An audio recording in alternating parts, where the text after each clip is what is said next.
कहाँ गिर टेकवा कहाँ हो गिरी नथिया कहाँ हो गिरी ना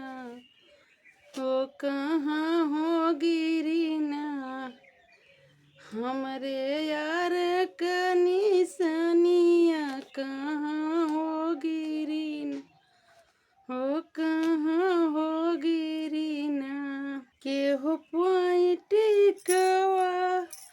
के हो पोइना थिया के हो पोइना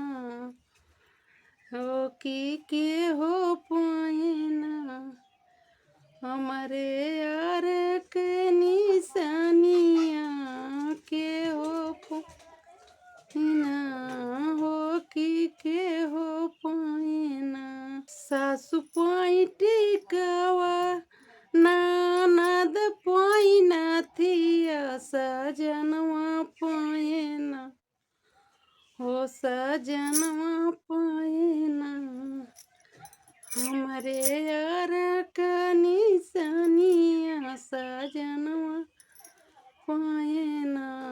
हो सजनवा पोइना द्वार गिर टेकवा वो सर गिरी नथिया से जरिया गिरी ना हो से जरिया गिरी ना लड़के ले हफ्ते कवा जा गड़के ले हम नथिया चिपक के ले हम ना हो चिपक के ले हम ना अपने यार का निशानिया चिपक के ले हम ना हो चिपक के ले हम ना। दोस्तों एक तो लाइक कमेंट सब्सक्राइब जरूर बनता है, करना जरूर। मेरा गला नहीं सही है, मुझे भी सपोर्ट करिए दोस्तों।